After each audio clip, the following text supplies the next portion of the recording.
Exactly. Now, but yet they went through all kinds of changes when the police went in and murdered Mrs. Johnson. Right. Now here Vernon do not want justice in the justifiable way. Right. He wants to keep it like it is and talk about the commissioners and what I call ghetto them and more or less attacking them on TV. It's unfortunate that we have that type of so-called political rhetoric. It's unfortunate that it exists. But now get into your incident at State Capitol. Yes, sir.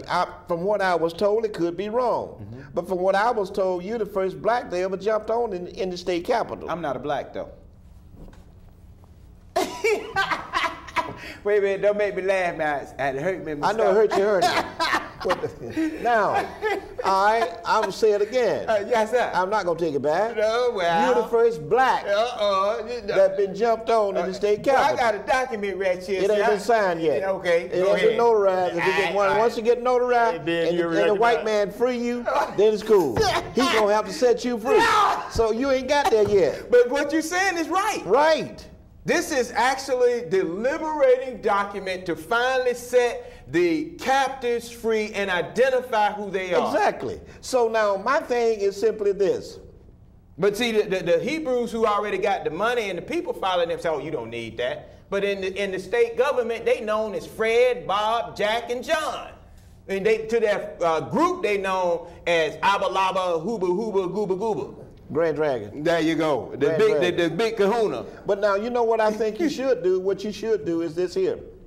You should do a program strictly around the incident, what happened, and the beating, and add nothing else to it, and send it directly to Purdue, and let him know that you was attacked. By the way, well, you know, Senator, by the way, with Dr. Curtis Strasser. By the way, get that number. I understand. Oh, how much time we have? 770-559-2999. Don't think we ain't forgot y'all. This Please call program. in. 770-559-2999. My wife got the book on the graphics, and she gonna get that processed, and we'll be able to have some of that. Go ahead. They asked Purdue and the state legislators. That's right. To apologize for slavery. Exactly, because Virginia did. Wait. Purdue got on TV and talked about everything but that. That's right. But yet, that low down so-called governor, what did he do?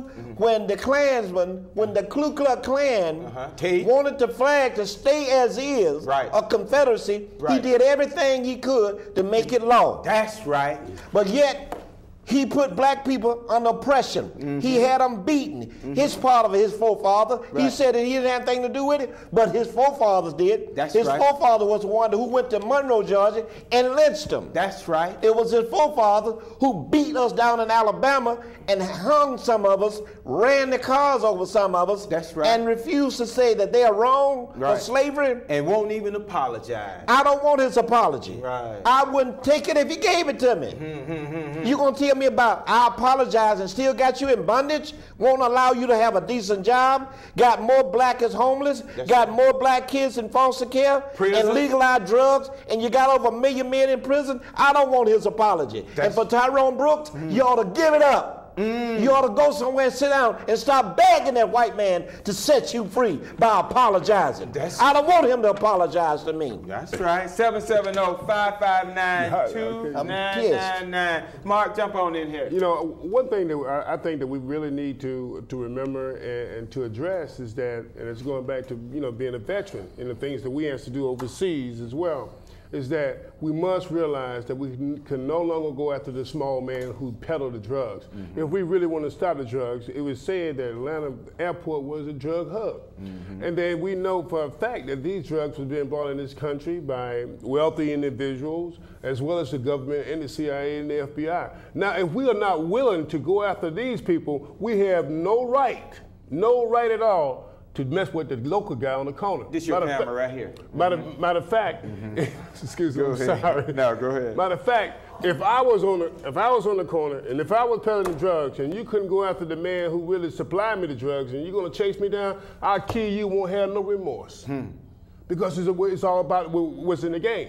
Now, but if I'm going to try to correct the situation and go for the person who's actually bringing the drugs in the country, which is the federal government, it's Maxine Waters and Cynthia McKenzie signed off on, and which is a fact. It's not just some myth, man. This is real. This is why you got the problem in DeKalb County and also Atlanta Fulton County. That's right. Because this is organized crime and drugs.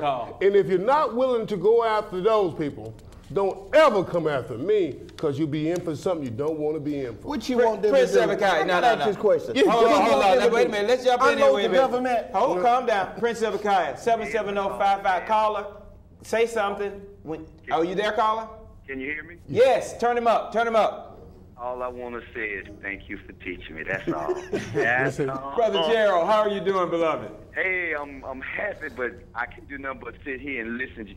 That's why nobody's calling, because you all on the roll, and y'all got to fan down Curtis Thrasher over there. You got to fan down the champ. I'm sorry. I try to fan him down. I tried to.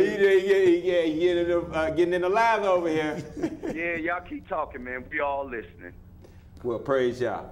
Thank you for your call, beloved. 770-559-2999. Prince Zebekiah, we want to get you in here because as we begin to, you have been in a shadow figure in the political arena, you know, through the People's Agenda, but you also dealing with the business network. What are you seeing, and are there any inroads for Israel in developing activities in those arenas?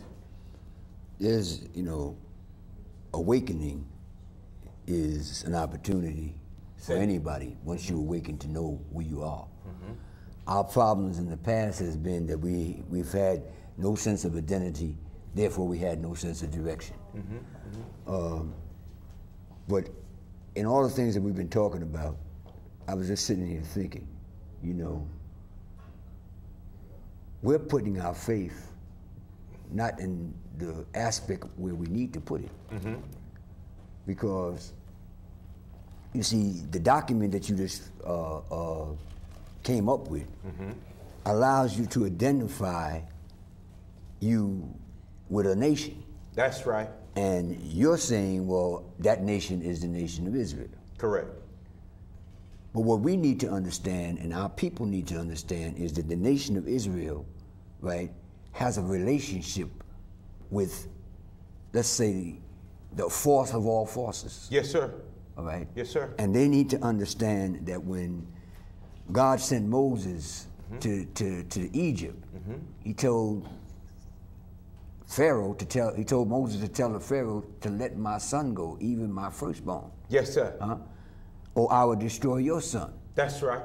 The power that we have when God gave the name Jacob gave the angel gave the name to Jacob, the name of Israel, he said, thou art a prince having power with God and with man. You see what I'm saying?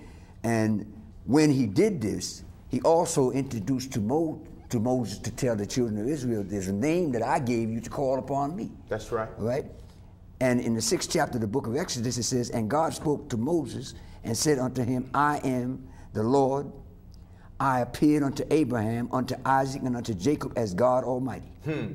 But by my name, Jehovah, I made me not known unto them. And I have also established my covenant with them to give them the land of Canaan. You see, when we come to even dealing with the document and we come to realize that we don't belong here. That's right. Then we start making reparations or making attempts, okay, to want to change our direction. That's right. Right? That's or right. where we got to go. See, as it stands now, we stand in a situation where I listen to Farrakhan, I listen to all of them, but they never gave us a place to go to. Exactly.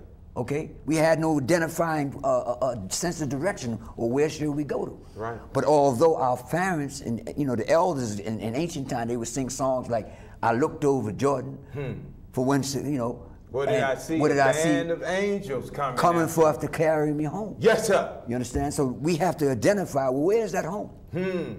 And when we look at that home, we go to deal with the Middle East and everything that's going on over there. That's the only ones that's going to straighten Israel out or straighten the land of the Middle East out is Israel. Through the power of the Most High. Yes, sir. Okay? Where we are put in a position, we've been trained and to understand. See, even in ancient time, when you read the scriptures, Daniel stood up, and Daniel knew who he was. Yes, sir. Ezekiel knew who he was. Yes, sir. Jeremiah knew who they were. That's right. And the nations